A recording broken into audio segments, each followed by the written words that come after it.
Pour ce nouveau récit de vie de Gatéméry, j'ai le plaisir de recevoir Abdoulaye Diallo, communément appelé le berger de l'île de Ngor. Abdoulaye a une personnalité singulière. C'est un ami de France Gall de longue date, avec qui il a cofondé une association qui a maintenant plus de 20 ans. Il chérit son île, l'archipel de Ngor, qui est situé à Dakar, au Sénégal. D'un père maçon et d'une mère femme au foyer, Abdoulaye rêvait d'être architecte. Mais la vie en a décidé autrement et il devient ingénieur jusqu'à ses 55 ans avant de se reconvertir et de devenir artiste. Avec Abdoulaye, on a beaucoup parlé du lien entre la spiritualité et l'artistique, de l'héritage que lui ont légué ses parents, de lecture et de plein d'autres sujets. Cet épisode est très riche et j'ai eu la joie d'être accompagnée de mes 2 nièces qui étaient mes formidables assistantes pendant cet enregistrement. Par ailleurs, parfois, il y a quelques mots en Wolof, une des langues du Sénégal qui se glissent dans l'épisode, mais vous inquiétez pas, ceci ne vous empêchera pas de comprendre. Pendant cet épisode, je me suis sentie très apaisée.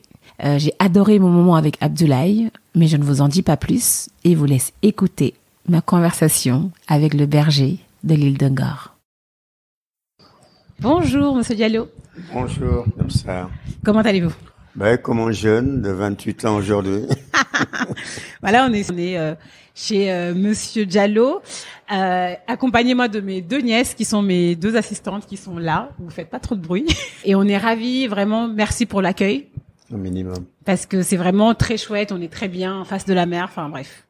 Meilleur cadre pour enregistrer ce podcast. On vous appelle le berger de l'île de Ngor. Oui. Est-ce que vous pouvez me dire pourquoi? Mais c'est très simple en fait. C'est un ami, paix à son âme, le professeur Saliou Diong, qui avait trouvé intéressant de me baptiser le berger de l'île de Ngor parce qu'il était professeur d'art. Il me connaissait et avait visité ma première exposition au Café de Rome, où l'animal était très présent. Donc il a fait le link entre 3 choses, c'est-à-dire la présence de l'animal sur mon œuvre artistique, mon nom Diallo qui est un nom Fouladou, même si je revendique appartenir à une communauté de race ancrée.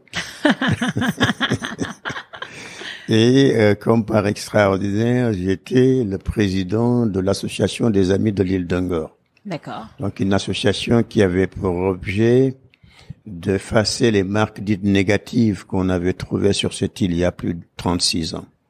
Voilà, donc Madone Kouy Sam Ilbi. Donc le nom Sam, c'est le berger. Donc qui Sam Ilbi et qui devient peintre pour le professeur Saliou Diong, il était naturel de m'appeler donc le berger de l'île de Ngor. Ce que j'ai accepté, mais en lui précisant que mon cheptel serait difficile à voir, parce qu'il faut savoir faire des plongées pour aller les trouver, c'est le cheptel marin, mes enfants. J'ai accepté et depuis donc on m'a collé ce nom de le berger de l'île de Ngor, que j'apprécie beaucoup. Oui, moi j'adore. Bonheur quelque part. Voilà. J'adore aussi. Merci. Et donc vous le dites, on peut dire que vous êtes artiste? Oui, je suis artiste aujourd'hui. Voilà, aujourd'hui, on va revenir à pourquoi aujourd'hui. Quelle est pour vous la définition d'un artiste? Qu'est-ce qu'un artiste? C'est quelqu'un qui a eu la chance, si vous voulez, d'avoir dans son parcours spirituel une éducation de pensée quasi juste qui s'est installée dans son cerveau et qui impacte sur son psyché, et lequel psyché lui permet d'activer son inconscient. Je peux aussi dire que l'artiste, c'est quelqu'un qui est préoccupé par son environnement et qui fait de cette préoccupation une recherche tendant tout le temps à le renvoyer à une certaine forme d'équité entre divers habitants de cet environnement-là, qu'il s'agisse des humains, qu'il s'agisse du végétal ou qu'il s'agisse de l'animal. Voilà, donc c'est une somme de sensibilité. Être artiste, c'est celui qui s'est réellement excité un petit peu sa membrane des silences pour sortir du plus profond de lui-même. Ce qu'il ressent, ce qu'il avait vécu, ce qu'il avait vu, et essayer de le transposer sur un médium. Pour ce type d'art, ce médium étant naturellement la toile, voilà, j'utilise cela pour essayer de répercuter. Être artiste, c'est celui qui essaie de jouer à sentinelle.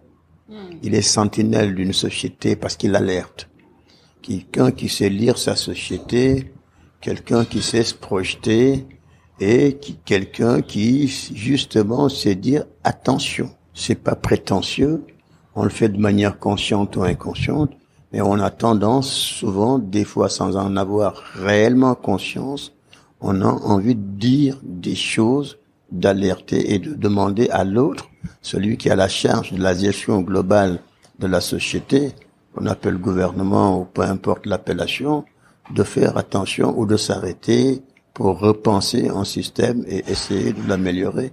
En tout cas, l'améliorer, c'est un bien grand mot. C'est réagir ou le réadapter pour que sa pensée soit très fortement ou en tout cas plus utile à ceux qui auront à consommer les faits demain. Voilà. Donc, l'artiste, c'est un petit peu tout cela.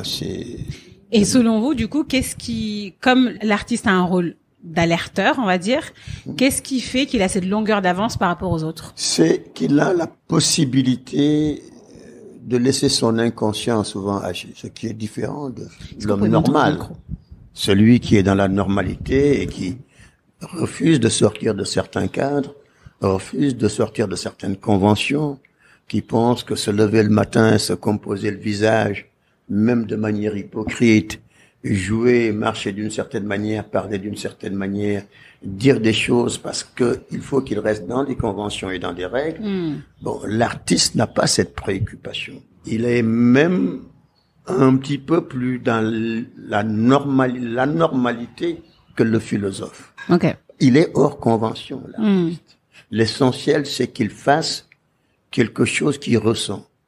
Et dès l'instant où ce quelque chose qu'il ressent offre une part de joie à celui qui pose son regard, il est satisfait. Parce que l'objectif final, en réalité, en toute chose, c'est quoi? C'est offrir de la joie, c'est offrir une part de bonheur aux uns et aux autres. Donc, on est tout le temps dans cette recherche du beau, là. Bien sûr. Alors, je dirais que là aussi, j'ai le sentiment que les Indiens ont eu une longueur d'avance sur nous quand ils donnent des définitions, quand ils disent, par exemple, que l'homme peut subir 3 formes d'orientation. Celui qui a l'orientation du regard, donc qui sait aller à l'observation des choses. Celui qui a l'esprit orienté, donc qui, au-delà de l'observation, peut aller jusqu'à la contemplation des choses. Mais il y a celui qui a l'âme orientée. Donc, ce dernier est linké au beau. Oui. Le beau, c'est le divin. Qu'il transcende. Et l'artiste est dans le beau, permanemment dans le beau. Donc, on peut dire de l'artiste qu'il est profondément spirituel, il est particulièrement et permanemment linké au divin. Et c'est souvent ce qui me fait dire, d'ailleurs, dans les différentes interventions que j'ai eu à faire, qu'un des objectifs de l'art, c'est d'aider l'homme, l'artiste, entre guillemets, à progresser dans son parcours dans son cheminement spirituel. Parce qu'on se pose tout le temps, nous, individus, hommes, avec un grand H, on se pose, nous ignorons notre réalité sur Terre. Nous nous posons toujours la question de notre situation véritable. On se pose toujours la question de savoir qu'est-ce qu'on fait ici-bas. Quelle est notre mission sur Terre, bien sûr. Quelle est notre mission sur Terre. Et c'est un petit peu ces sommes d'interpellations, ces sommes de questionnements qui font que quand vous pratiquez l'art, vous avez le sentiment que certaines choses vous deviennent accessibles. Vous agissez et plusieurs années après, le normal, le dit normal qui vient vous visiter et que vous entend parler d'une chose à travers une œuvre, dit que c'était de la prémonition. C'était pas de la prémonition. Vous l'avez reçu. Et vous l'avez réellement reçu à un instant bien précis. Je prends par exemple un cas d'une œuvre qui est en bas, que j'avais présentée en 2018. D'accord. Qui s'appelait Les Confinés. Ok. Ce qui était extraordinaire, cette œuvre réalisée devait être présente à l'université Cheikh Anta Diop lors de l'exposition sur le thème Quelle humanité pour demain. Oui. Quand toutes les œuvres ont été embarquées en destination de la BU, cette œuvre est tombée et est restée dans l'océan. Ah, d'accord. J'avais demandé aux uns et aux autres de ne pas y toucher, de me laisser arriver à l'université pour la sortir de l'eau et la laisser sécher. C'est au bout d'une semaine que je l'ai reprise en faisant quelques touches. D'accord. Et je l'ai baptisée les confinés. C'est comme si elle refusait d'être exposée bien sûr. En 2018. Alors, pour ceux qui l'ont vu après, durant la période de pandémie, ils me disent, mais c'est quand même curieux, c'était de la prémonition, vous saviez. Je ne savais rien, mais j'avais reçu, je n'avais pas le droit de ne pas traiter des confinés.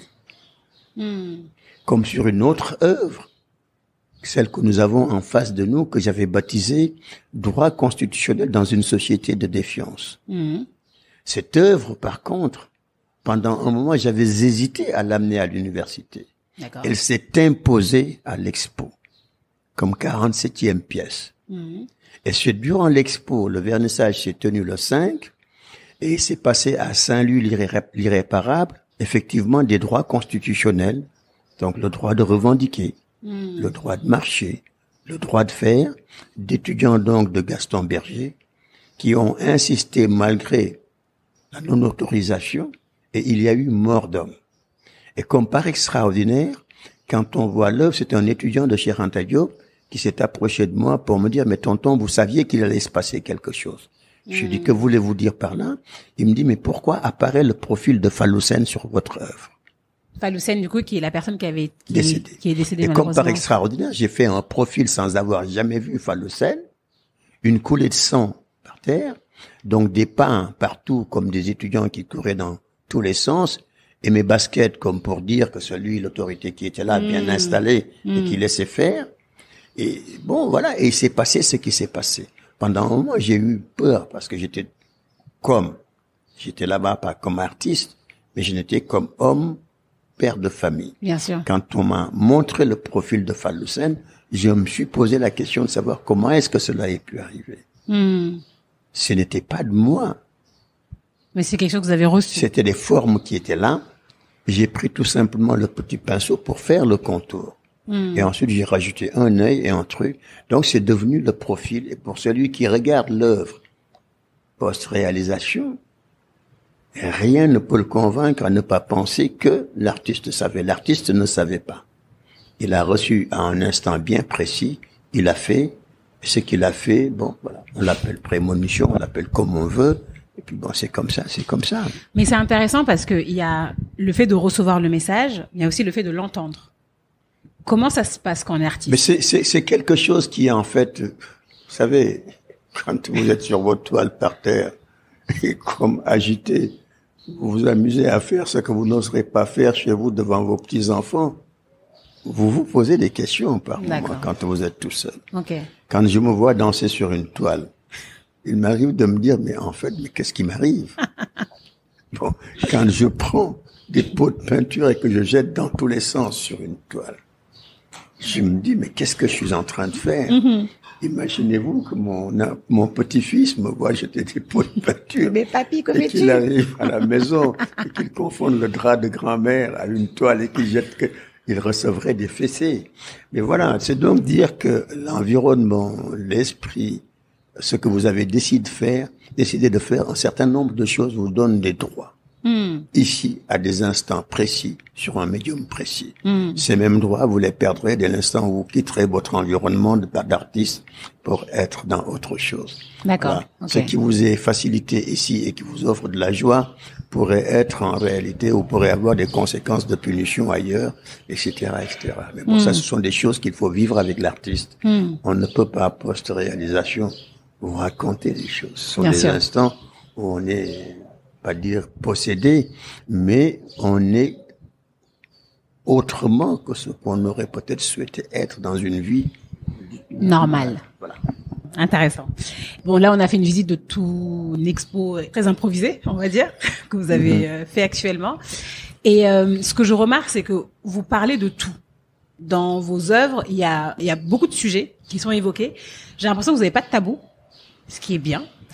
Il y a une toile, les Demoiselles de Khourombouki. Khourombouki, oui. Est-ce que vous pouvez nous en parler de cette toile? Les Demoiselles de Khourombouki, c'est une histoire quand même assez difficile. Et pendant un moment, J'avais eu à travers la toile des choses qui me paraissaient très très difficiles et qui se passaient au Japon, dans les geishas. Oui.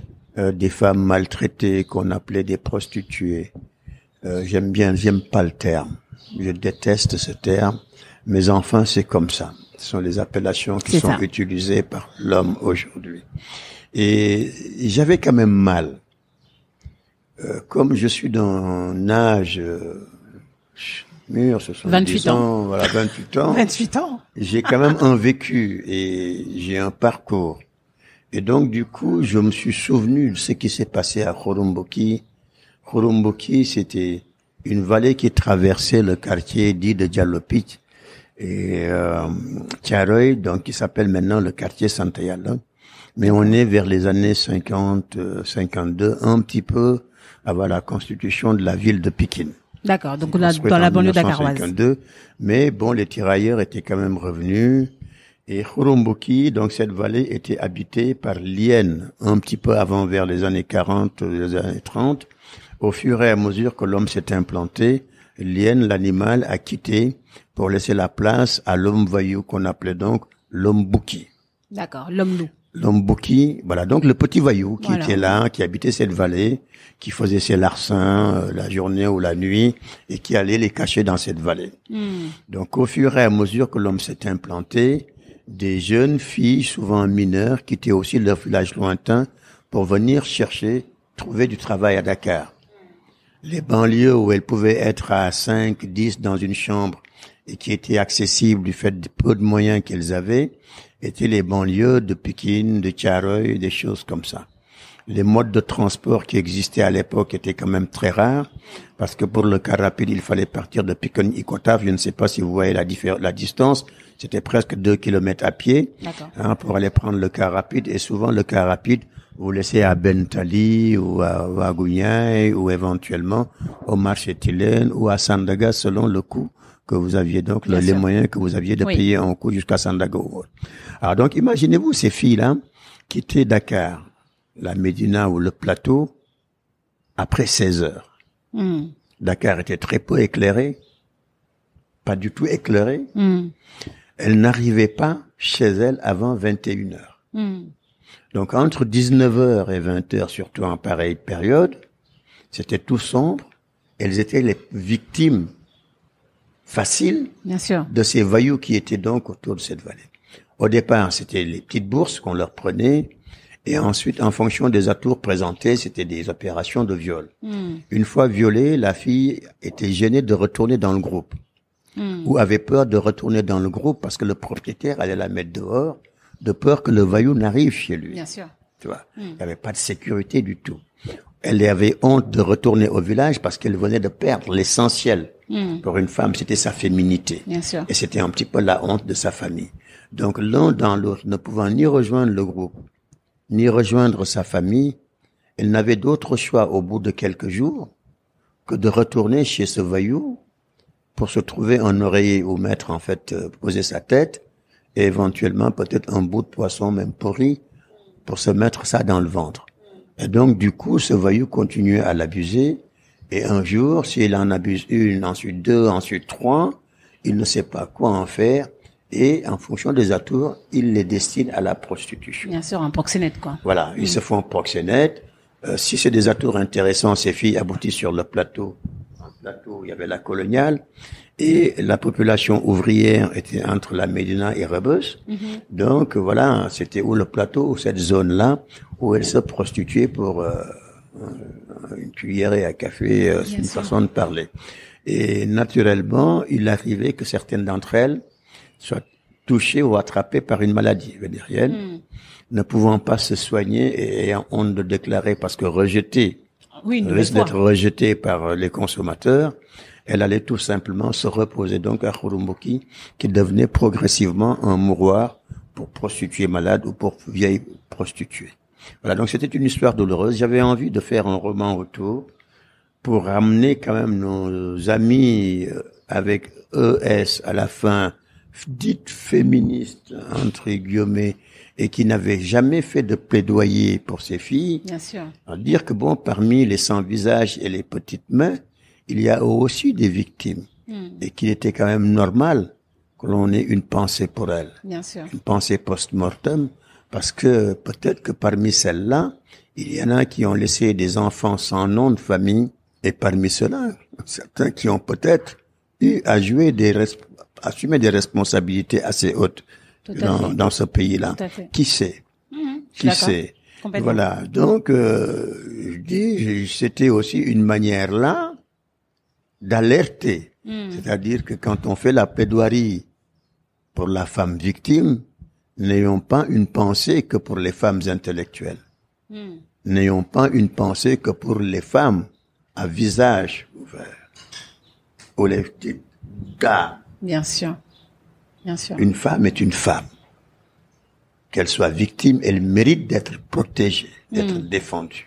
Voilà. C'était aussi une invite un petit peu à cela. Et je me suis dit que tout compte fait, je peux faire un roman, ça va être lu de ceux qui aiment la lecture. Oui. Alors que une œuvre d'art interpelle. Et toutes les personnes qui passent ici, c'est comme si, outre ciel, ces filles ressortent pour me dire merci, parce que c'est une des toiles les plus visitées de ma collection. Elle est très belle. On l'a vu en bas. Aujourd'hui, elle est très parlante. En tout cas, une des pièces qui fait ma fierté d'artiste. Cette demoiselle de Khouroumboki. Il ne se passe pas une semaine ou 15 jours sans que quelqu'un ne s'arrête devant cette œuvre pour me dire, mais qu'est-ce que c'est que les demoiselles de Khouroumboki? Avec les hommes loups, on voit, c'est vraiment très... Voilà. C'est quand même quelque chose d'assez fort. Et je me dis que donc, outre ciel, elles sont venues me dire merci. Et j'accepte le remerciement. C'est chouette. C'est vraiment chouette. Et là, du coup, nous enregistrons cet épisode de chez vous, à l'île de Ngor. Donc, nous, on a pris une petite pirogue pour traverser. C'est vraiment très paisible. Je me demandais pourquoi cet endroit? Mais c'est très simple. Aucun d'entre nous ne sait en réalité la force qui vous installe sur un des points de l'humanité, cet immense territoire qu'est la Terre. Oui. On décide un jour de vous fixer à un endroit de cette éternité. Vous ne pouvez pas, vous ne trouverez jamais les mots pour expliquer les raisons pour lesquelles vous êtes là. Maintenant, si vous partez du principe que l'homme, en général, a 3 formes d'alimentation. Vous avez ce qui alimente, ce qui vous remplit le ventre, particulièrement chez les cerères, mais qui est très utile. Vous avez l'alimentation du cerveau, vos voyages, ce que vous êtes en train de faire, la lecture, l'éducation en général, qui vous permet de meubler votre cerveau. Mais vous avez une autre alimentation, c'est l'alimentation spirituelle. Et c'est la conjugaison de ces 3 alimentations, de ces 3 formes d'alimentation qui permettent à l'homme d'atteindre un certain équilibre. Cet équilibre, c'est peut-être un jour, chez les grands sportifs par exemple, comprendre que votre âme habite votre corps et qu'il vous faut donc soigner votre corps pour qu'il puisse être cette enveloppe assez fort, assez robuste pour contenir votre âme. Et vous pratiquez du sport de manière consciente ou inconsciente. Je dis que si les sportifs ont tant de succès, savent attirer tant de monde, offrent énormément de joie et de bonheur à l'autre, c'est justement parce qu'ils ont conscience que le corps est précieux. Bien sûr, bien sûr. Et du fait que le corps est précieux, parce que c'est au corps que le divin a confié l'âme, ils s'exercent tout le temps à protéger leur corps. Ils s'exercent tout le temps à être le plus sain possible. Il y a une autre manière d'entretenir son corps, c'est vivre une passion. C'est aussi une manière d'entretenir son corps, d'avoir conscience que ce corps est un élément précieux, qu'il faut soigner, qu'il faut entretenir, qu'il faut offrir, à qui il faut offrir la joie de s'exprimer. Il faut rire quand on a un corps sain. Mais quand on a effectivement cette nourriture spirituelle qui est un petit peu plus importante chez vous que la nourriture, l'alimentaire ou le reste, parce que nourriture spirituelle et un cerveau bien meublé vont ensemble. Donc quand ça devient une dominante, cela déclenche effectivement certaines choses de votre membrane des silences Ce qui vous permet justement de vivre certaines passions, c'est-à-dire de vous installer dans un environnement sain. Et vous, ici, c'est votre environnement sain. Cet environnement est sain, nous sommes sans pollution. Oui. Prenez tout Dakar, nous sommes le seul quartier de Dakar sans pollution. Nous ne sommes pas pollués. Moi, je respire bien, j'ai pas d'allergie là. On n'a pas d'allergie, on est tranquille. Qu'est-ce que nous entendons comme bruit? Ce sont les murmures de l'eau. Le soir, qu'est-ce que vous avez? C'est le chant de l'espace. Mais ça, c'est quand même quelque chose d'extrêmement puissant. Bien sûr. Et cette règle, qui est une règle de droit universel, même dans le découpage d'une journée, vous le sentez, on vous demande de découper votre journée en 3 parties. 8 heures pour dormir, 8 heures de temps de travail et 8 heures pour faire autre chose. C'est ça. Si vous dormez un petit peu moins, parce que vous consacrez à la spiritualité un petit peu plus de temps, un jour vous deviendrez celui qu'on appelle le sage. Celui pour qui être riche ou être pauvre a valeur égale. C'est ça. Celui pour qui être célèbre ou être un homme sans visage a valeur égale. Celui qui travaille à atteindre une certaine forme d'humilité. Quelqu'un qui passe sa vie à vouloir recevoir, pour se concerter, pour communiquer, pour installer la confiance entre lui et les autres. Que demande-t-on de plus sur cette terre? Il suffit donc, en réalité, si vous voulez bien vivre, tout simplement de chercher l'équilibre entre ces 3 formes d'alimentation. Donc, quand je suis arrivé ici par accident. C'est vrai? Par accident. J'étais ingénieur. On va en parler. J'avais participé aux journées de réflexion sur le secteur des télécommunications. Ok. Et en 1985, quand la direction générale de la santé a été mise en place, le premier directeur général, mon aîné Alassane Dalindiaye, qui m'avait impliqué dans l'étude du premier grand projet de construction de réseau de la ville de Dakar. D'accord. Et c'est ainsi que j'ai découvert qu'il y avait une île qui s'appelait l'île de Ngor, parce que quand j'étais enfant, je n'osais pas aller à la plage. C'est vrai, pourquoi? Ah non, on m'a chicoté après, on m'interdisait d'aller à la plage. Ok. Quand j'ai vu qu'il y avait une île, donc là, il y avait un camp militaire, j'ai fait du camp militaire en prétexte pour venir sur l'île, faire une étude et proposer que l'on amène le téléphone au moins dans ce camp militaire. C'est comme ça que j'ai découvert l'île de Ngor. Je suis revenu après un petit peu plus souvent parce que j'étais devenu un monsieur, entre guillemets. Je me composais des visages comme tout le monde. Et puis, bon, voilà. Et j'ai voulu acheter un cabanon pour faire bien comme tout le monde et avoir une résidence secondaire parce que c'était de mode. Mais voilà. Donc, juste comme ça que je me suis posé sur l'île et j'ai aimé et progressivement, j'ai rencontré des hommes et des dames super sympathiques. J'ai connu beaucoup de personnalités ici. J'ai rencontré une amie, paix à son âme, c'était France Gall. Oui. Et nous échangions tout le temps. Et un jour, on a eu l'idée de mettre en place cette association des Amis de l'île de Ngor et qui aujourd'hui a presque 20 ans d'âge et que j'ai donc dirigé pendant au moins 18 à 19 ans. Voilà, donc on a fonctionné. Je suis incapable de dire qui me retient ici. Alors tantôt je dis que c'est un monde de génies et par moments il est préférable d'être avec les génies que d'être avec les hommes. Les génies ne sont pas violents.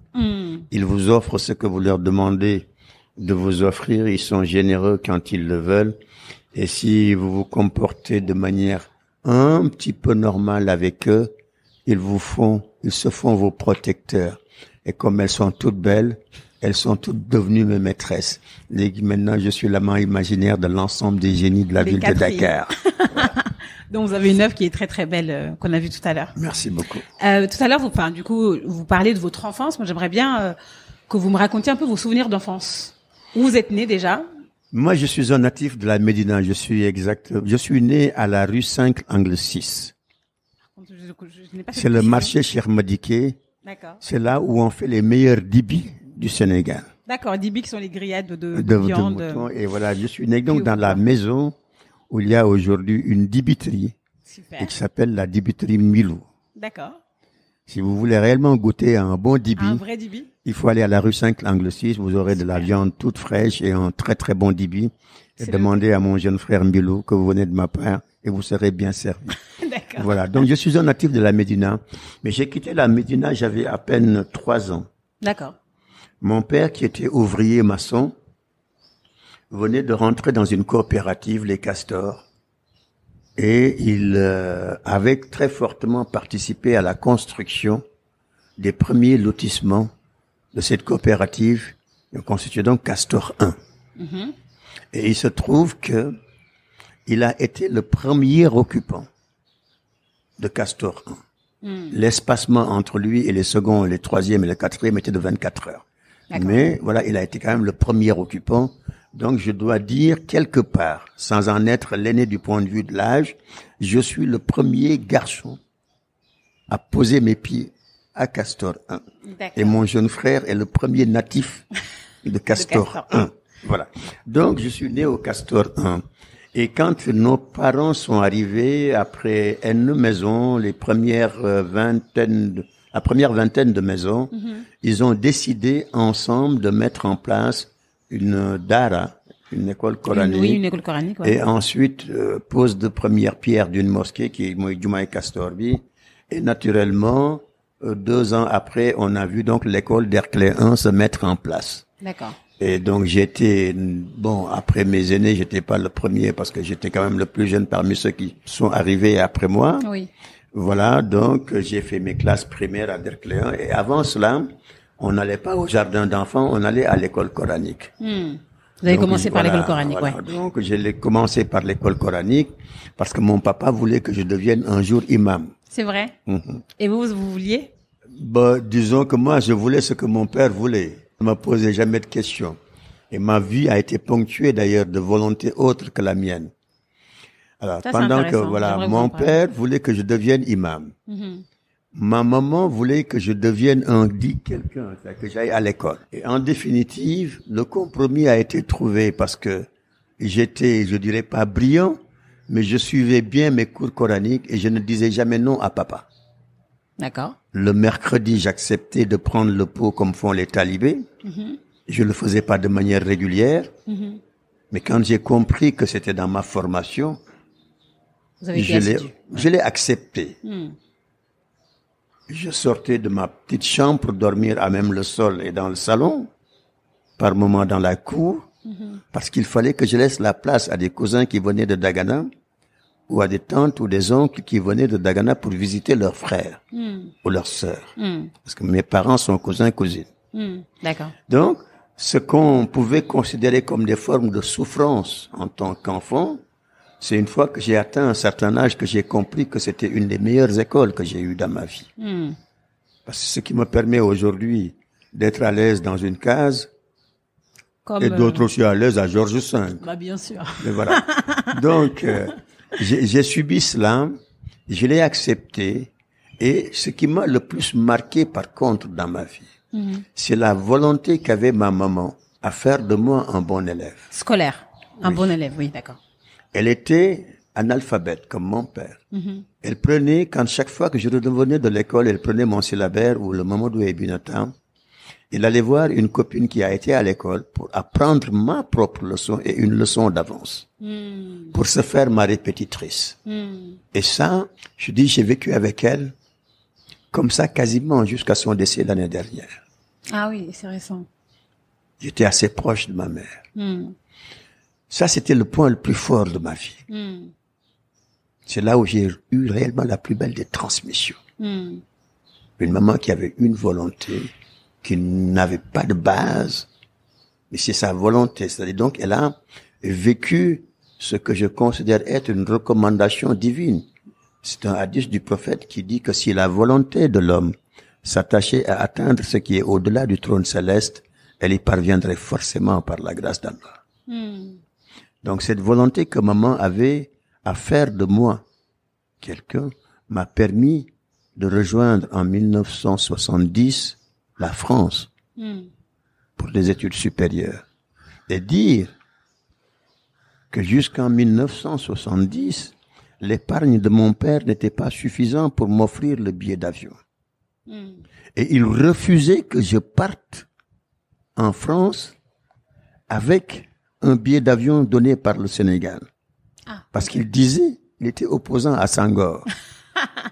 C'était un ouvrier du PAI. Bah oui, pour le coup, c'était pas du tout le... Et il me disait que non, son fils ne voyagera qu'avec son argent. Heureusement qu'on avait Ancerville à l'époque. Et le billet pour rejoindre la France était de 40 000. 40 000, Maman, 60 €. c'était énorme quand même. Ah oui, c'est clair. Maman perturbée a cherché dans tout le quartier quelqu'un qui pouvait être là en vacances et qui voyagerait par Ancerville. Elle n'osait pas dire à son époux que mon fils ne partira pas par bateau parce qu'on ne disait, on ne contrariait pas son époux à l'époque. Oui, oui. C'était valable et pour la femme et pour l'enfant. Donc personne ne pouvait le contrarier, soit-il ses grands frères. Donc bref, c'est son jeune frère, tonton Gaucher, qui lui aurait dit que il y avait un certain monsieur qui s'appelait monsieur Ousmane Sow, grand frère de Sami Sow, qui habitait une cité environnante, qui avait une femme française, qui avait voyagé par Ancerville et qui repartait par le même bateau. C'est le sculpteur, hein, c'est ça? C'est Et Ousmane Sow, le à sculpteur? l'époque, il était kinésithérapeute. Oui. Et comme par extraordinaire, quand maman avait été le voir pour lui dire que sama doom dafa war a dem France et il ne peut voyager que par Ancerville, il m'a fait la gentillesse d'être mon tuteur le temps d'une traversée de l'Atlantique. Sacré tuteur. Et c'est ainsi que donc mon homonyme est venu me chercher parce que lui c'était un des patrons de la douane. Il m'a mis dans sa belle bagnole, fier de son homonyme. Il m'a amené jusqu'au port sans difficulté. Et arrivé donc au port, c'est Ousmane Sow qui m'a pris par la main et qui m'a accompagné jusqu'à Marseille où j'ai fait ma première bêtise parce que j'avais reçu un télégramme dans le bateau qui me disait arrivé à Marseille, tu prends un ticket pour la gare de Lyon. D'accord. Que mon oncle qui devait m'accueillir avait envoyé. Donc lui, il était censé venir me chercher à la gare de Lyon. Mais moi, dans mon esprit très petit de Sénégalais, arrivé à Marseille, j'ai acheté un ticket pour Lyon. Bah oui, c'est ça. Mais voilà. Parce qu'ici, on disait la gare de Saint-Louis, la gare de Kaolack, la gare de... Mais en même temps, Mais voilà. en prenant du recul, c'est Mais voilà, c'est pas logique. super. Alors donc, j'ai acheté un ticket pour Lyon. Alors qu'on vous attendait à Paris. C'était ma première bêtise alors qu'on 32e. m'attendait à Paris.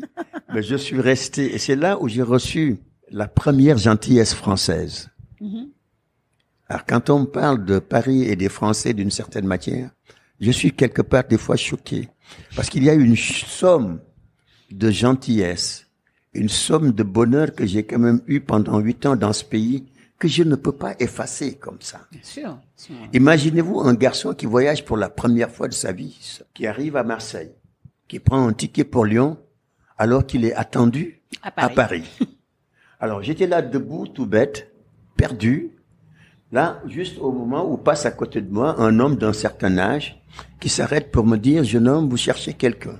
Je dis non, j'attends mon oncle qui doit venir me chercher. Et je lui montre le télégramme et tout. Il le lit, il a compris que j'étais complètement à côté.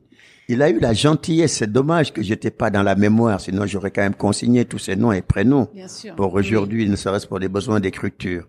Il a pris le contact de mon oncle par télégramme en lui disant que votre neveu s'est trompé. Il est à Lyon, mais je vais le mettre dans le train, le menant à Paris à telle heure. C'était quand même très très fort. Ouais. Il m'a attendu, il a fait le télégramme, il m'a mis dans le train. Et quand je suis arrivé donc à la gare de Lyon, j'ai trouvé effectivement que mon oncle était encore là à m'attendre et pour prendre son neveu et m'amener là où il habitait à l'époque. C'était une des banlieues de Paris qui s'appelait Champs-sur-Marne. Oui, Champs-sur-Marne. Voilà. Où j'ai fait ma deuxième bêtise. Et cette fois-ci, c'était par rapport à un bout de pain que j'ai été chercher à la boulangerie. Au bout d'une semaine, tonton a voulu m'initier, que je prenne contact et il me demande d'aller à la boulangerie. Et j'arrive donc à une heure où il y avait presque plus de pain. Et je dis à la boulangère, je veux un pain, madame, très poli comme tous les jeunes Sénégalais. Bonjour, madame, bonjour, mais voilà, très respectueux. Je veux un pain. Et la dame, fatiguée visiblement, qui me dit, on n'a pas de pain ici, il y a que des bâtards. Mais entre l'instant où il me dit qu'il y a que des bâtards et le moment où il reçoit une gifle sur la figure, j'ai fait le scandale du quartier. Ceux qui connaissaient mon oncle ont été vers lui pour lui dire, il y a ton oncle, ton neveu, là, le nouveau qui vient d'arriver, qui se bat de l'autre côté. Il est venu, je lui ai expliqué, je lui ai dit, mais elle m'a insulté. Je lui dis que je veux un pain, il me traite de bâtard. Ah, il a tout de suite compris que j'avais fait une bourde. Il m'a pris, et puis après, bon, voilà. Et ça, c'était quand même des choses qui m'ont aussi marqué. Bien sûr. Voilà. Donc, de mon enfance, j'ai démarré une adolescence dans ces conditions. Donc, je ne remercierai jamais assez le sculpteur, celui qui est devenu sculpteur par la suite, Ousmane Sow, et qui d'ailleurs a eu aussi à intervenir dans ma vie de peintre, parce que quand il l'a appris, il a eu la gentillesse de trouver mon téléphone et de m'appeler. J'ai été lui faire une visite de courtoisie. On a échangé et il me dit, mais tu te bats bien, je vois là, t'es devenu artiste. Je lui dis, ben oui, je veux devenir artiste à l'époque, je disais. Et je lui dis, mais tiens, justement, tonton, une question que je voudrais te poser. Je trouve quand même les Sénégalais assez culottés. Il me dit, mais pourquoi? Je lui dis, mais quand je travaille sur une œuvre pendant 1 mois, je vois des fois beaucoup plus jeunes que moi venir me dire, ça c'est à moi. Okay. Mais moi, quand j'étais ingénieur, je valais 10 millions le mois. Mais personne n'est venu me demander mon salaire à la fin du mois pour me dire que ça c'est à moi. Bien sûr. Alors je comprends pas que je produise quelque chose au bout d'un mois, c'est-à-dire que j'y consacre autant de temps, des fois même plus de temps que le temps d'ingénieur. Et que bon, voilà, que les uns et les autres pensent que c'est du n'importe quoi. Oui. Et il me dit, c'est pas valorisé, quoi. Il me dit, tu ne l'échangeras pas. Non. La seule chose que tu peux faire pour ne plus entendre ce genre de choses, c'est que tu réalises des œuvres qui ne rentreront pas dans leur salon. Je lui dis, ah bon? Je dis oui. Et c'est comme ça que j'ai commencé à faire des grandes œuvres. Pour plus qu'on me pose cette question, parce que je ne voulais pas être négatif et je ne voulais pas parler argent. Ça, on va en parler. Mais avant, j'aimerais savoir, est-ce que pendant votre enfance et adolescence, vous aviez du coup des rêves? Vous rêvez de devenir quoi? Est-ce que je voulais être architecte. Architecte, ça, votre rêve intérieur? Oui. Ok. Je voulais réellement être architecte. Mais je voulais être architecte parce que mon père était ouvrier maçon. Oui. Il m'emmenait sur ses chantiers tous les dimanches. Le chantier dont je me souviens le plus, c'était le chantier de ce qu'on appelle maintenant le Conseil constitutionnel, qui était le musée dynamique. D'accord. C'est lui qui a construit, au nom des grands travaux de l'Est, le musée dynamique. Il était déjà devenu chef de chantier. D'accord. Donc il était devenu un monsieur. Oui. Donc j'arrivais, j'étais le fils du chef de chantier. Donc j'étais au bon soin. Ouais. Et je me souviens de ce chantier parce qu'en fait, il y avait eu un cachalot qui avait échoué sur cette côte. Et j'avais une photo de l'enfant sur le cachalot. Nice. Et ça, c'était super. Bien sûr. Donc, j'ai quasiment suivi toute l'évolution de ce musée dynamique parce que c'est mon père qui l'avait construit. Donc, je me disais un jour que je serais moi l'architecte qui va dessiner pour son papa les bâtiments qu'il va construire. Donc, je voulais devenir architecte. Et papa aussi voulait que je devienne architecte. Bien sûr. Mais quand je suis arrivé en France, mon oncle... Et l'imam, enfin l'imam n'avait pas disparu. Oui, il n'avait pas disparu. L'imam n'avait pas disparu. Je vous donne par exemple un Bien truc. Sûr. L'imam n'avait pas disparu. J'ai toujours participé au concours de récitation de Coran. D'accord. J'ai jamais été deuxième. Toujours premier. Bravo. Je le dis comme ça en passant. Oui. Ben voilà. Quand je suis resté étudiant, je suis resté en France pendant 8 ans. Pour apprendre des choses. Et pendant 8 ans, les copains appelaient ma chambre la Mecque. J'avais un petit électrophone Tépaz et il n'y avait qu'un disque qui tournait en boucle. Et c'était toujours l'appel à la prière. 24 heures sur 24.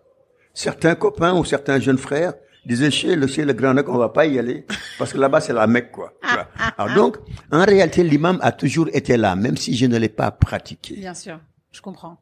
Je suis d'une famille profondément dans la spiritualité. Nous sommes tous des talibés tijanes.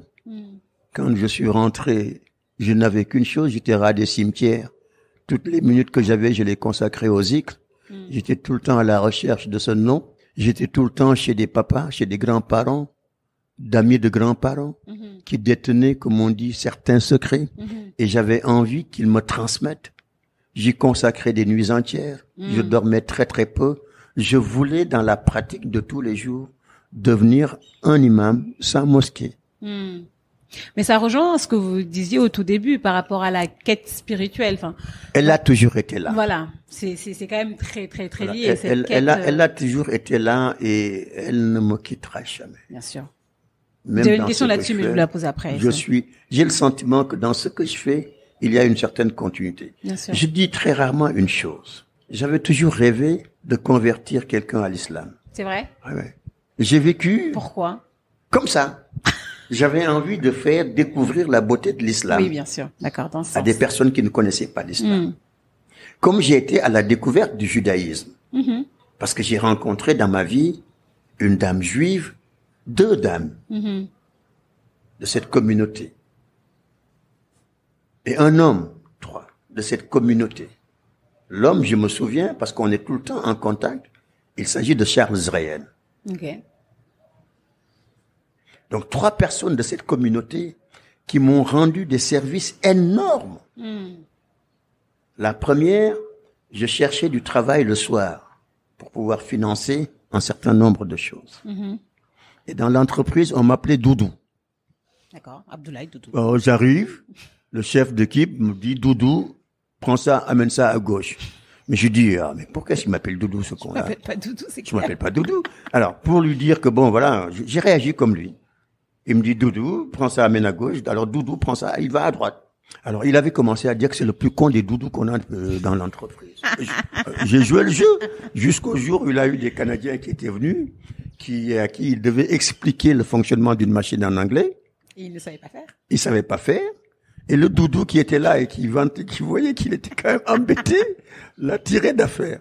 Et donc, du coup, il a fait le tour de l'entreprise pour dire, mais en fait, le doudou là, C'est con.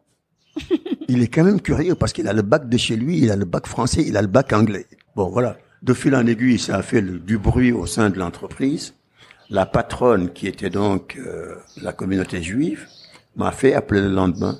Elle m'a posé la question de savoir qu'est-ce que je faisais dans l'entreprise, qu'est-ce que je faisais dans la vie. Je lui ai expliqué.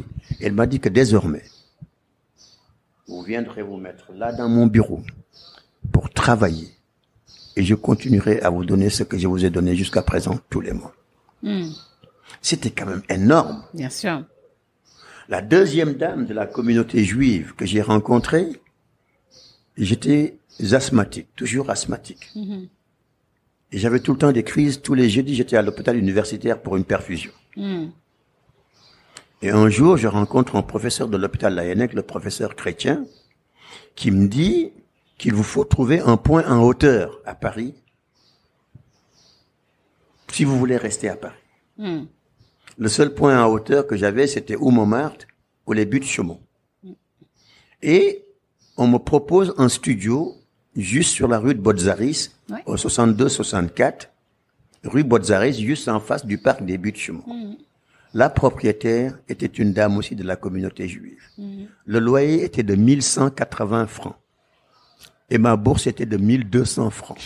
Donc, si je prenais la chose, il me restait 20 francs pour vivre le mois. Alors, quand j'étais vers cette dame, je lui ai donné tous les papiers, les problèmes de santé auxquels j'étais confronté. Et elle m'a regardé, les yeux dans les yeux, et m'a dit, vous dites vrai. Puisque vous dites vrai, cet appartement, vous paierez quand vous voudrez.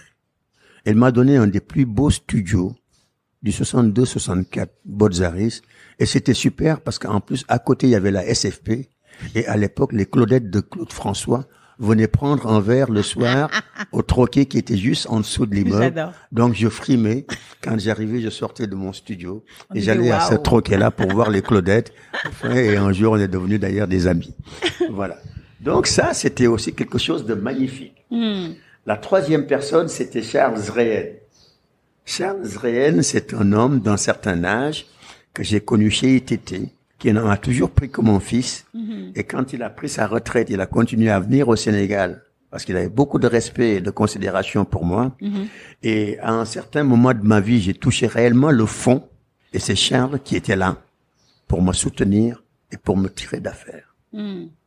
Voilà, donc, ce sont des choses que je ne peux pas oublier. C'est un petit peu des différentes étapes, un petit peu de ma vie allant de l'enfance à l'adolescence et même de l'âge adulte. Ça, du coup, j'ai quelques questions là-dessus parce que, donc, vous devenez ingénieur. Oui. Donc, pendant de nombreuses années, c'est votre carrière, c'est ce que vous faites, comme vous disiez tout à l'heure, un bon monsieur, résidence secondaire, etc. À quel moment vous avez le déclic, ou à quel moment cette vie d'artiste vous caresse et vous dites que vous allez aller vers ça? Mais voilà. Comment ça s'est passé? C'est très simple. Il y a deux étapes intermédiaires. La première étape, c'était en 1999. D'accord. Je sortais de N voyage sur la Mecque. J'allais à la Mecque tous les ans. Et j'avais décidé de faire le grand pèlerinage. Et quand je suis revenu de ce pèlerinage, c'était la première fois de ma vie que je me suis souvenu avoir partagé un bol avec mon père, qui m'avait invité à manger. Et j'arrive chez ma mère et j'ai mangé pour la première fois dans le même bol que mon père. Ouais. Et c'est quand j'ai quitté ce bol que ma mère m'a dit, est-ce que tu t'es souvenu une seule fois avoir mangé avec ton père? C'est là où j'ai réalisé que c'était la première fois de ma vie. De votre vie totalement? De ma vie. Je n'avais jamais partagé un bol avec mon père. Mon père ne mangeait qu'après ses enfants. Il nous laissait manger et il prenait nos restes. Mais la signification était très simple.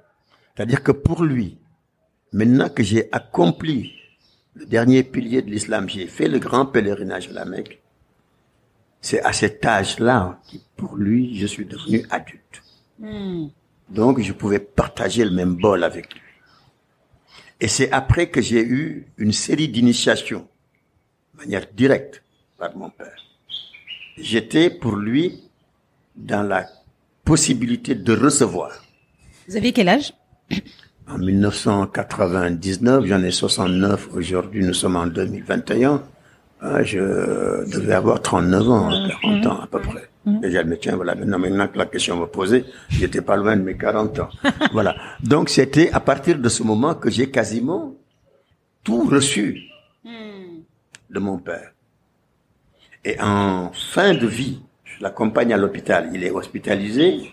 Mon fils venait d'avoir son bac et il me dit, ne sois pas bloqué à Dakar par ma maladie. Va en France vers l'inscription de ton fils et va faire la mission qui t'amène en France. Je devais aller pour chercher des partenaires parce que la Sonatel devait réaliser un de ses plus grands projets. C'était le plan d'équipement qui portait sur environ 110 milliards de francs CFA. D'accord.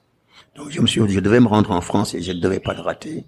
Et papa me dit que tu vas faire ta mission et tu en profites pour faire l'inscription de son fils. Il n'avait pas encore les résultats de l'examen de mon fils. C'est quand je suis arrivé chez moi que mon fils m'a dit, papa, ça y est, c'est bon, le bac en poche. Et j'ai donc tout de suite, je dis, va voir ton grand-père et tu lui donnes la bonne nouvelle. Mais avant que je ne le quitte, il m'a appelé 2 fois. Il m'a chuchoté à l'oreille que je ne savais pas prier. Depuis tout ce temps. Je me posais des questions, tu vois.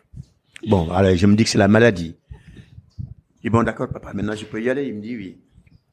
Après, il me rappelle. Et j'arrive, il me dit qu'il a jamais vu un coffre-fort suivre un corbillard. Je dis, mais qu'est-ce qui ne va pas? Et une 3e fois, il me dit, mais Ablaye, ça fait longtemps que tu n'as pas vu Serigne Saliou. J'avais jamais vu Serigne Saliou, j'étais pas mouru. Serigne Saliou qui est du coup et il me dit, ça fait longtemps que tu n'as pas vu aussi Serigne Babacar Sy Mansour. Celui-là, je comprenais parce que c'est celui qui m'a donné le wird en 1981. Ah bon, je lui racontais des histoires. Moi, j'avais hâte de partir et puis de prendre l'avion. Et j'ai pris l'avion, j'arrive à Paris. Le lendemain, je fais ma première réunion avec la SAT. Et je retourne à l'hôtel à Montparnasse le soir et je trouve 50 000 messages. Appelle ton grand-père, appelle ton beau-père, appelle ta femme, appelle... Je dis, allez, c'est fini. J'appelle mon beau-père et il me dit, bon, écoute, Dieu, on a décidé ainsi. Ton papa est parti avant. Et il m'avait dit avant que tu ne serais pas là quand il quittera cette terre. Il avait dit la même chose à ses 2 aînés qui m'ont interdit de venir, de laisser la mission. Ils me disent, tu achèves la mission qui t'a amené à Paris. Et tu inscris surtout ton fils avant de revenir. Donc je n'ai pu assister qu'au 8e jour de mon père. Et donc voilà, ça c'était quand même aussi toute une histoire de ma vie. Bien sûr. Je raconte très rarement. Alors imaginez-vous que durant toute cette période, mon rêve de convertir quelqu'un était là. Ce n'est que durant ces 10 années de peinture, là où pour le commun des mortels, le commun des musulmans, ce que je fais n'est pas normal, c'est là où je trouve, par la grâce de Dieu, la possibilité de convertir 18 personnes. Et 18 de nationalité française. C'est quand même énorme. Ça ne fait pas de moi un imam, ça ne fait pas de moi un saint.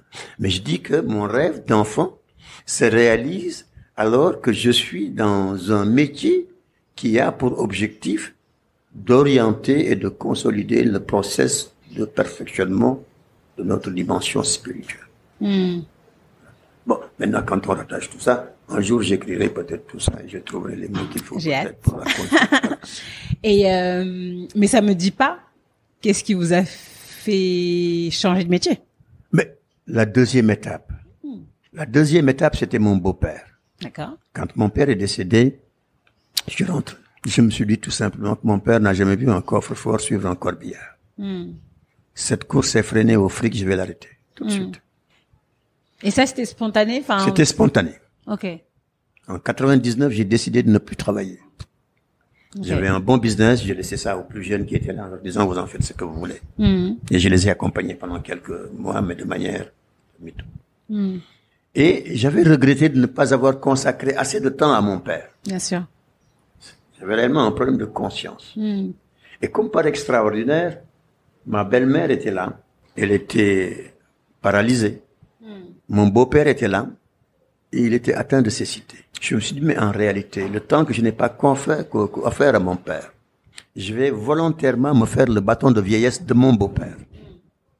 Et comme ça, je serai avec lui sur place et je pourrai en même temps m'occuper de ma belle-mère. Et je laisse mon épouse l'argent pour qu'elle puisse s'occuper des soins et de sa mère et de la mienne, etc. Tu vois. Et donc, je me suis consacré à mon beau-père et j'étais son bâton de vieillesse pendant au moins 10 ans. Ou un petit peu plus. Donc, pendant ces 10 ans que j'ai cheminé avec mon beau-père, du matin au soir, j'ai troqué le costume au petit caftan, j'ai abandonné le véhicule chauffeur pour réellement vivre comme un homme normal. J'avais le petit caftan, je m'étais mis à sa disposition et je le rasais le matin, je lui faisais son petit déjeuner, je l'accompagnais partout et je l'attendais dehors. C'était un choix volontaire. Et le soir, je lisais pour lui. C'est extraordinaire. Ce que je pensais faire comme ça, en réalité, j'ai plus reçu que je lui ai donné. Bien sûr. Oui. Parce que durant ces moments de lecture, moi, je lisais comme un élève. C'est lui qui faisait le commentaire. Ah là là. En réalité, je suis retourné à l'université. Maintenant, à l'université du droit et de la politique. D'accord. Parce que lui était avocat, un des plus brillants avocats de ce pays. Je dis bien, c'était Maître Babacar Niang. Il était homme politique et avait participé à tous les combats démocratiques et au niveau le plus élevé des différents partis de l'époque. Et c'était un grand inspecteur des impôts, pour pas dire un des tout premiers, à qui on avait proposé le poste de directeur général et qui avait refusé. Voilà. Donc pendant 10 ans, imaginez-vous prendre au moins 5 quotidiens, un mensuel, par jour, lecture. Toutes ces conclusions, il me les faisait lire parce qu'il avait continué à plaider. D'accord. Okay, je lisais, il dictait, tantôt à moi, tantôt à un de ses jeunes frères.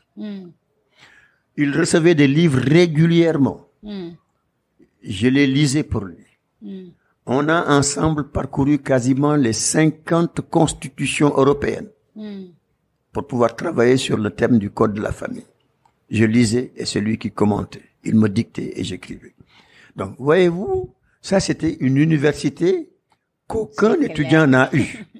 C'est clair, c'est clair. C'était la plus belle des universités. Et donc, durant ce parcours, qu'un jour, il m'a dit, mais écoute, Ablaye, pourquoi est-ce que tu n'écrirais pas?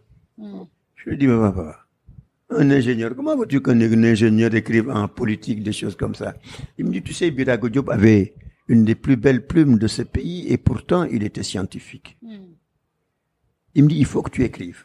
Alors, je me suis dit, mais tiens, comme il m'en a parlé dans ma chambre, je me suis essayé c'est une série que j'ai intitulée Changer de regard.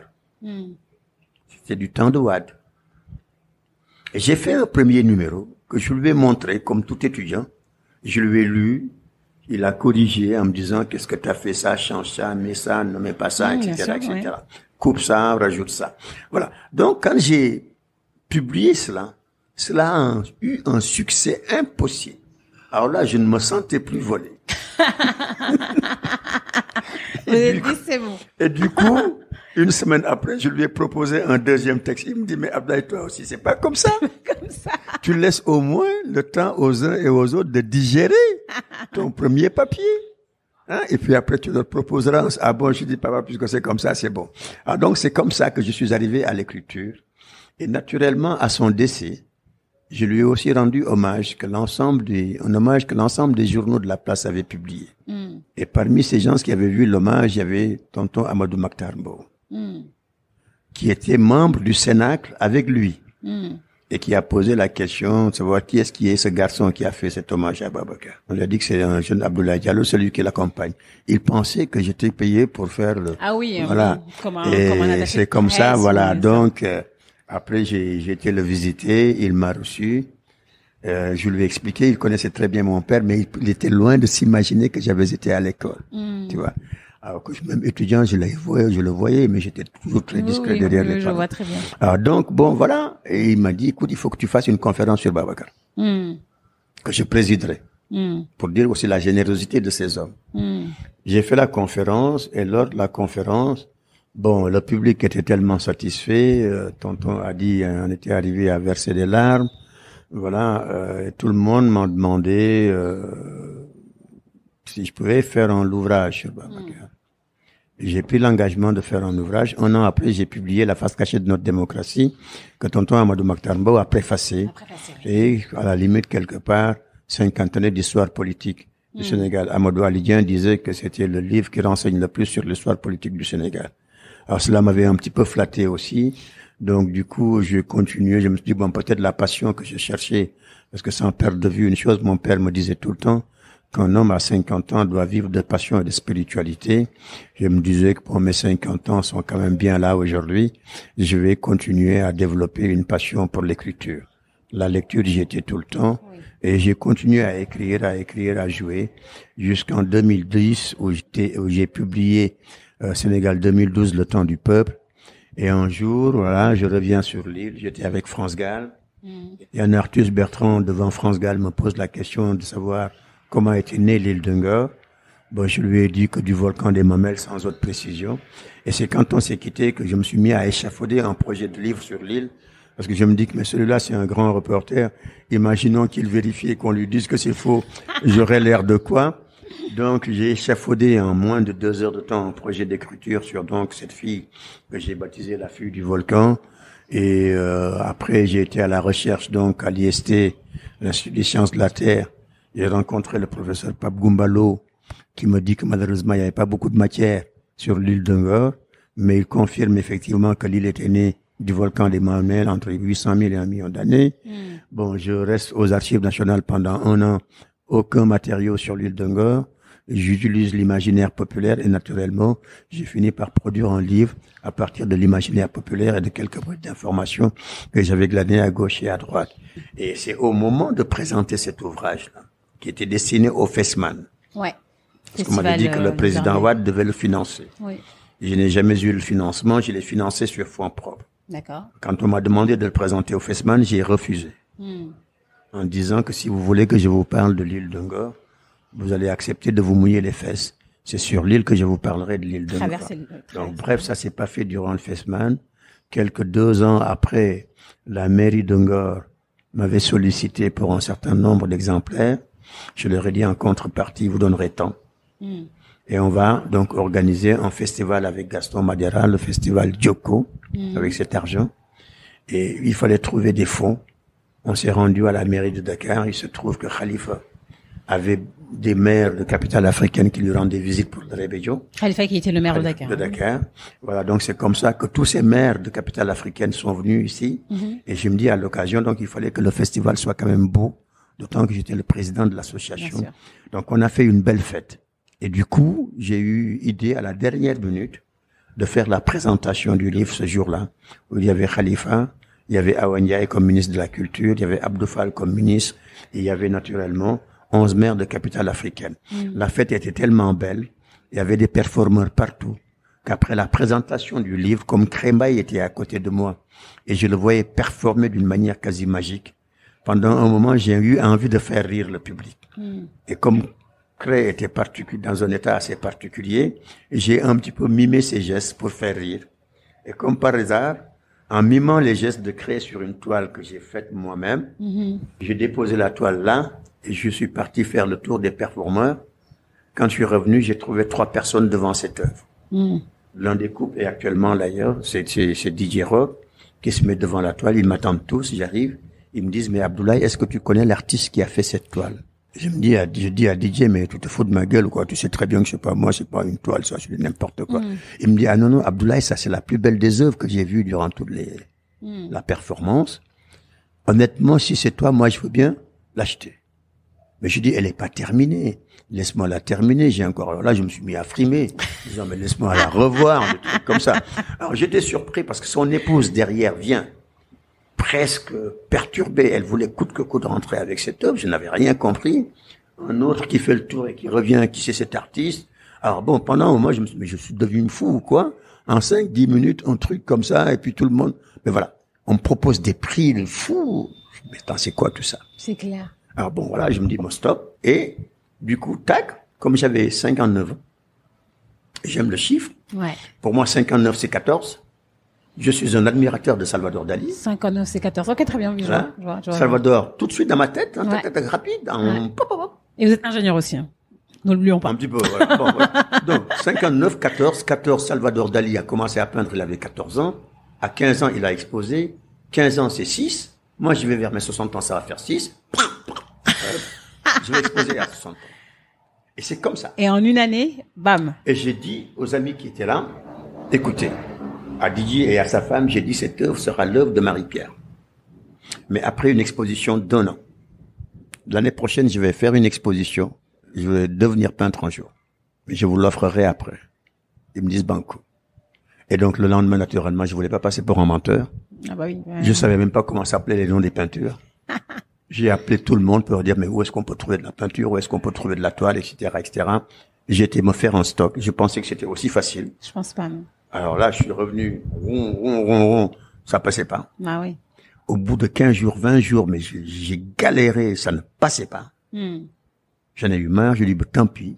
Je vais écrire à toutes les personnes à qui que j'allais dire que j'allais exposer dans un an pour leur dire que j'en ai marre, je n'exposerai plus. Alors donc, il y avait une deuxième toile qui était là. J'étais réellement dégoûté. J'ai voulu la jeter. En voulant la jeter, un garçon qui était là à côté, qui s'appelle Jimmy, que j'appelle mon jumeau, m'a dit, écoute, ne la jette pas, tu me l'offres. J'étais de cette taille-là. Je lui ai dit, écoute, tu prends. Ah oui. Mais moi, j'arrête. Alors, je lui offre la toile. Il met la toile sous le cocotier. Et il y a une dame qui s'appelle Véronique Bernard, qui vient, qui dit à Jimmy, mais cette toile, elle est magnifique. Est-ce qu'elle est à vendre? Jimmy qui me regarde, je lui fais un petit clin d'œil, je dis oui à la dame. Vois. Il me dit, mais c'est qui l'artiste? Je lui dis, c'est Jimmy. Parce que moi, j'avais honte de dire que c'était moi. Il dit, c'est Jimmy. Et il dit, mais il l'a pas signé. Je lui dis, mais il la signera tout à l'heure si vous achetez. Allez. Bon, comme Jimmy avait un problème de scène, je lui dis, si vous lui donnez 100 €, c'est bon. La dame ne croyait pas, elle ouvre son sac et cherche.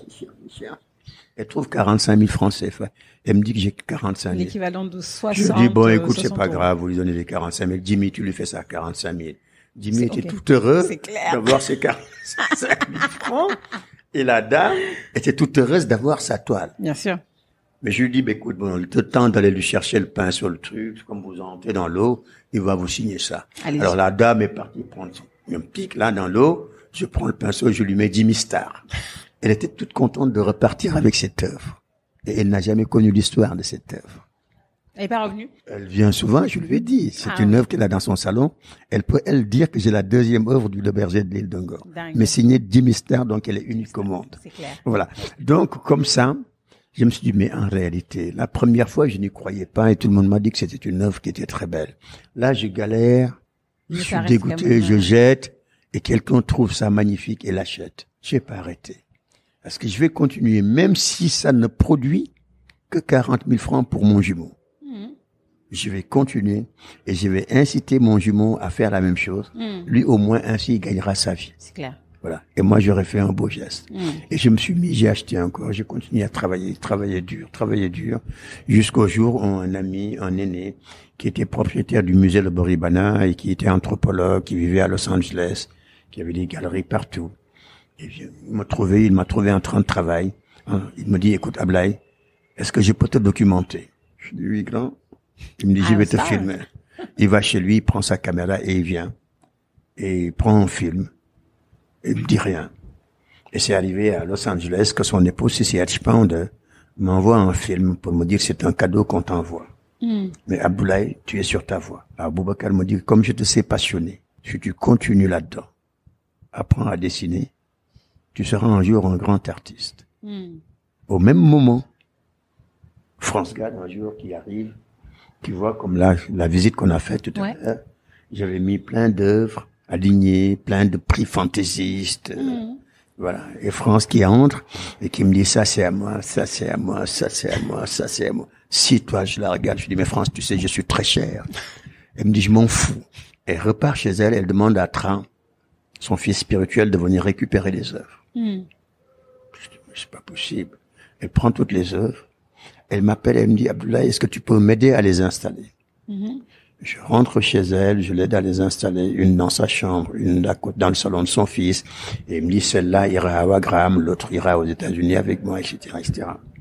Et elle me laisse revenir, elle renvoie Tra avec un chèque correspondant au montant fantaisiste que j'avais affiché, un coffret de sa vie avec Michel Berger, 6 pastels de sa fille Pauline, et ce qui m'a installé dans l'art, mais définitivement installé, un mot super gentil, échange entre artistes. Elle était au sommet de son art. Bien sûr. Moi, j'étais là à jouer.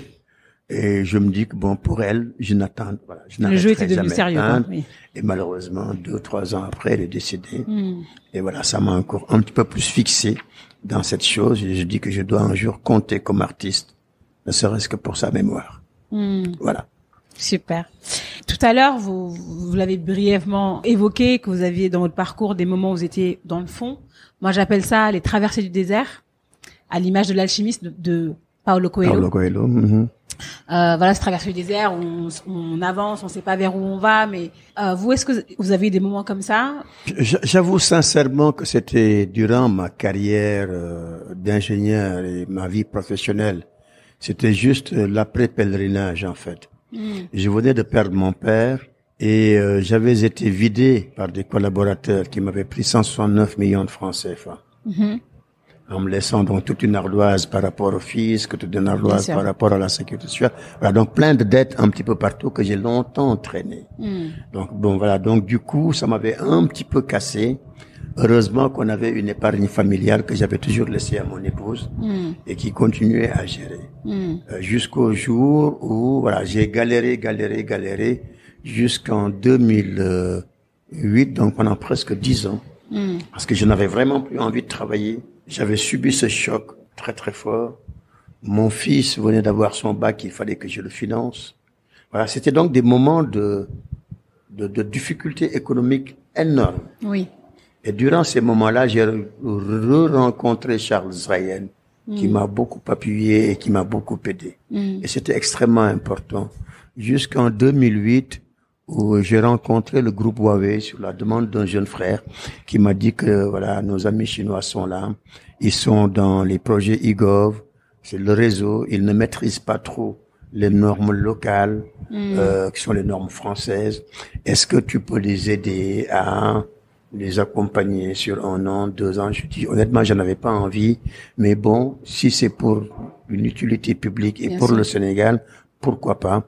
C'est ainsi donc que j'ai accepté de faire des études, ce qui m'avait permis de récupérer $1 million, voilà, sur 1 an, des choses comme ça.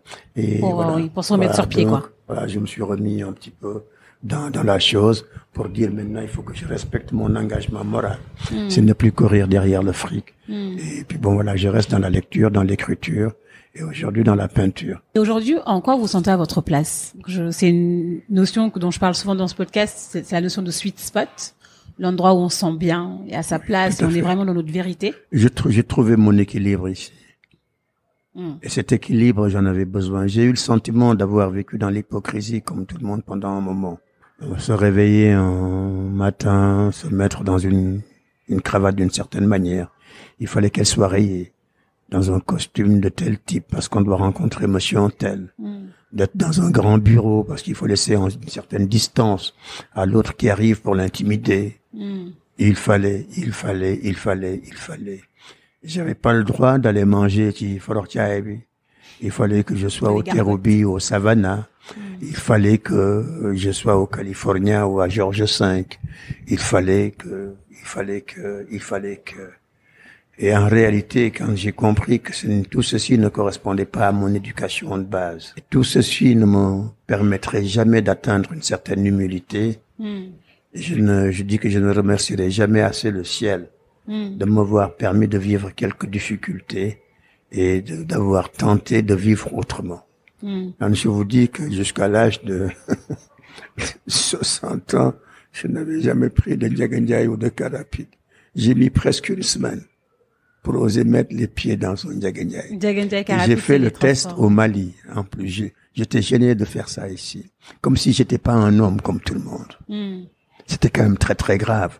Voilà. Donc c'est avec le temps que j'ai réussi réellement à me reconstruire, à me reconfigurer. Oui, à désapprendre pour réapprendre. Voilà, pour réellement devenir tout simplement un homme. Un homme sans visage, un homme à petites mains, peu importe, je m'en fous. Un homme célèbre, un homme riche, je m'en fous. Voilà, aujourd'hui, tout ceci a valeur égale pour moi. L'essentiel, c'est tant que faire se peut offrir du bonheur à l'autre. Super. Il y a 2 thèmes que je voulais aborder avec vous rapidement. La spiritualité, on en a parlé. La question que j'avais pour vous, c'est quelle est la différence entre la spiritualité et la religion? Elle est énorme, mais elle se rencontre quelque part. Dans toutes les pratiques cultuelles font les différences. Je suis musulman, j'ai pris d'une certaine manière. J'invite Allah d'une certaine manière, ou j'essaie d'accéder à Allah d'une certaine manière. Le juif a une autre manière d'inviter ou d'accéder. Le chrétien a une autre manière d'accéder.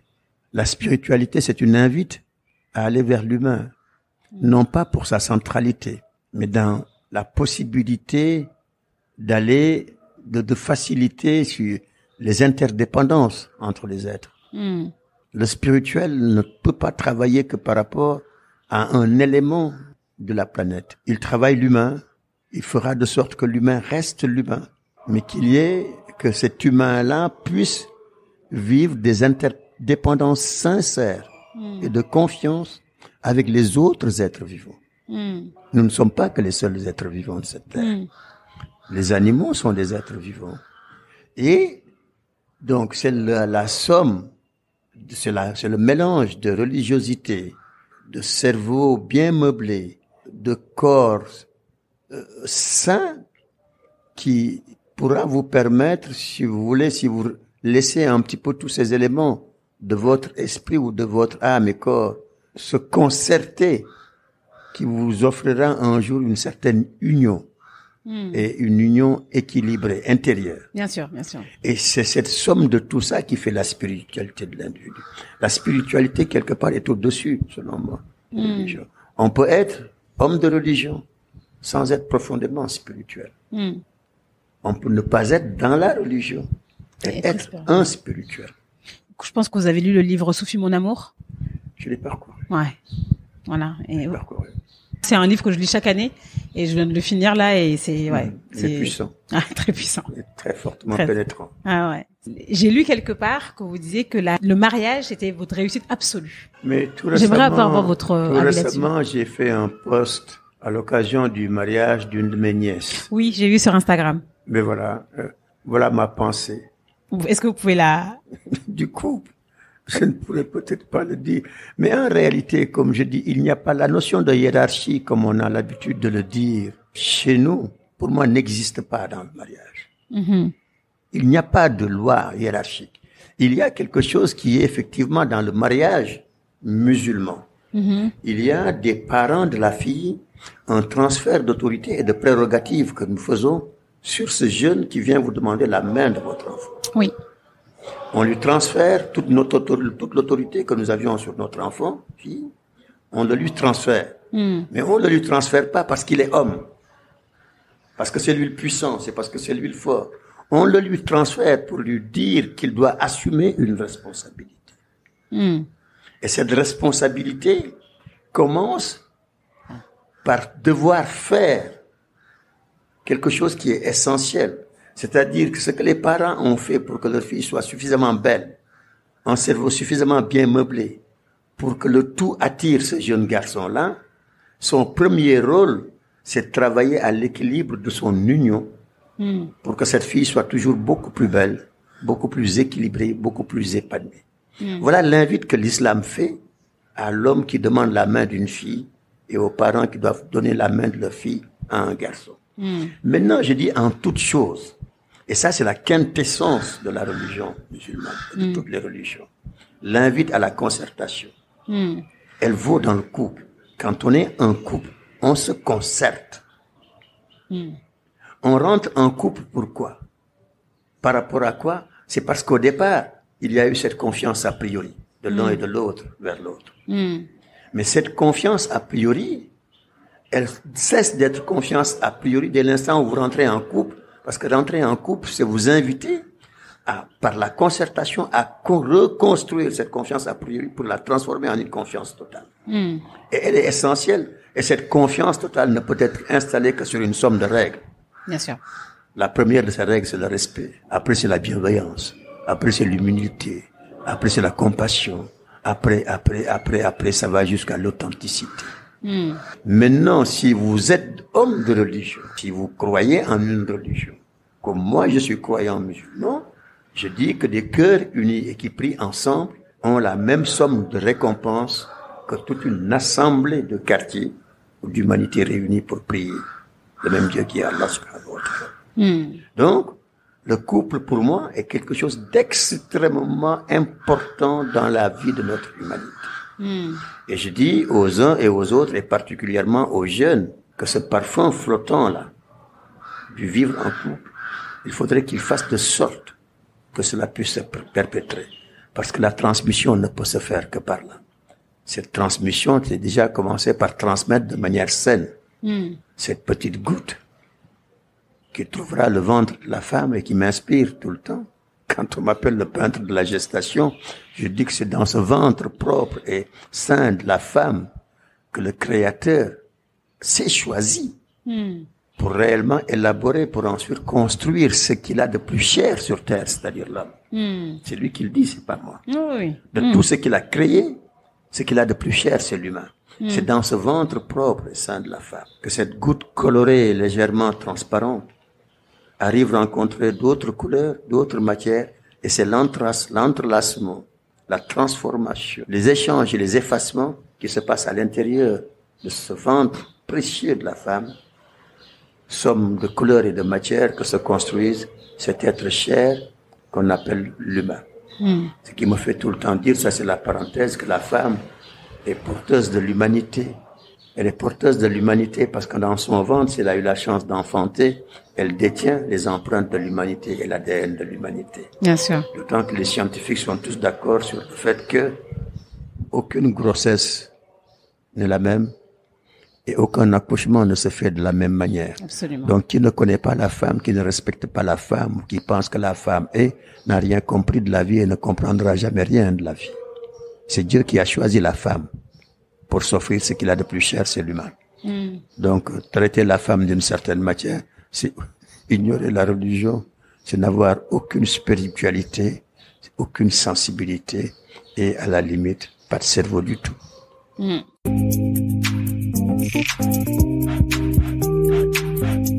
Là, je vais passer rapidement sur les questions usuelles du podcast, que j'appelle le Tamil Gatemeri. C'est des questions très rapides. Vous répondez de manière très spontanée, comme vous le faites, c'est très bien. Quelle est la leçon de vie que vous avez pris le plus de temps à apprendre? La patience. C'est vrai. Je me suis surpris un jour de laisser une œuvre sécher pendant 2 ans. 2 ans? Avant de la reprendre pour l'achever. C'est de la folie. Généralement, et ça j'ai toujours été comme ça, en tout, je suis pressé. En tout. On m'annonce une... Ah non. Moi, on me dit une chose, elle est faite. C'est tout à fait cessante, je la fais. Et quand je dis quelque chose, il faut que ça se fasse. C'est tout de suite, c'est pas demain, c'est pas après-demain, c'est tout de suite. J'ai toujours été un éternel pressé. Toujours. Et ça vous joue des tours ou pas? Ou ça va? Non, mais ça va. Et en réalité, c'est quand j'ai appris à être patient, c'est-à-dire à offrir un temps d'écoute à tout le monde, à m'oublier, à m'effacer pour laisser place à l'autre, que je me suis dit, mais en réalité, je n'avais peut-être jamais compris le Coran qui m'a pourtant enseigné, c'est-à-dire qu'Allah, subhanahu wa ta'ala, est avec les patients et les pratiquants. Voilà. Donc, comme je découvre la patience, Je suis devenu un homme heureux parce que je me sens un petit peu plus proche de Dieu. De Dieu, voilà. C'est beau, très beau. Quelle est la valeur qui vous définirait le plus? Je sais pas. Je ne sais pas si j'en ai une. Spontanément? Le pardon. Le pardon? Oui. Qu'est-ce que la réussite pour vous? Qu'est-ce qu'une vie réussie pour vous? C'est vivre en confiance avec tout le monde. Faire confiance a priori, être toujours habité par une belle intention et tout entreprendre avec une immense volonté. Celle que dit le prophète Mohammed alayhi salatu wassalam. Cette volonté qui vous permettra d'atteindre ce qui est au-delà du trône céleste, par la grâce de Dieu. Et ça, si vous voulez y arriver, c'est la confiance qui vous permettra d'y arriver. La confiance qui y mène, ouais. C'est pas autre chose. Quelle est votre plus grande fierté?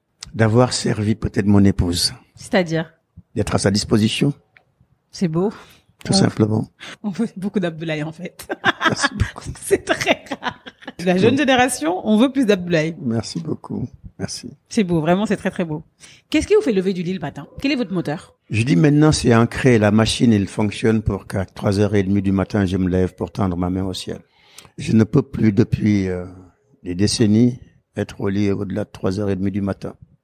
J'ai le sentiment que les choses se partagent et j'ai besoin de prendre une très grande part pour toutes les personnes que j'aime. Vous lisez beaucoup. On a visité avec mes nièces votre bibliothèque et elles ont dit, mais vous avez lu tout ça?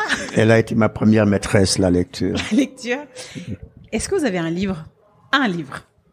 Je sais que vous en lisez 7000. Vous en avez lu 7000, plus de 7000. Un livre. Si vous devez partager un livre que vous a marqué et que vous dites que tout le monde doit lire, ce serait lequel? La voie de la perfection, d'Elali. Ok. Je l'ai pas lu. Donc je vais le lire. Ou peut-être Le secret des secrets de Cheikh Abdul Qadir Jilani. Si je devais vous orienter vers un, allez vers Le secret des secrets. Secret des secrets. Ok. De Cheikh Abdul Qadir Jilani. Je le noterai. Ou alors un autre. Allez-y. Les lettres circulaires d'Ibn Arabi. Lettres circulaires, ok.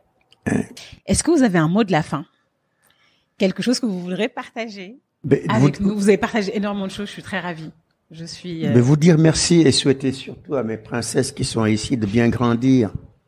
Nos assistantes. De bien grandir, c'est-à-dire de bien travailler pour vous meubler les cerveaux. Avant de penser, vous meubler le salon. J'ai l'habitude de dire à plus jeunes qu'un cerveau bien meublé vous arrachera toujours de la misère et de la pauvreté. Vous écoutez papy? Donc, travaillez beaucoup. Apprenez et apprenez beaucoup. Apprendre, ce n'est pas qu'apprendre sa leçon à l'école. Apprendre, c'est apprendre à faire ce que vos parents font de bien. C'est observer les comportements de vos parents. C'est voir ce qu'ils font tous les jours pour que vous soyez heureuse. Voir ce qu'ils font tous les jours pour qu'autour d'eux, les uns et les autres puissent manger à leur faim. Voir ce qu'ils disent de bien tous les jours, l'enregistrer et demain, essayer de faire mieux que cela. Maintenant, découvrir votre environnement et tendre toujours vers l'équité. Voilà, vous écoutez bien? Si vous le faites, si vos amis le font, si d'autres le font ailleurs, vous verrez que demain vous vivrez une humanité très fortement différente de la nôtre. Vous verrez une humanité qu'il fera bon vivre. Que Dieu fasse qu'on puisse voir un bout de tout ça. Inch'Allah. Et que vous voyez-vous de grands bouts de tout ça. Inch'Allah. Merci beaucoup. C'est plutôt moi. Merci. Merci infiniment. Merci à vous. Merci. À bientôt. Waouh. Amin, amin.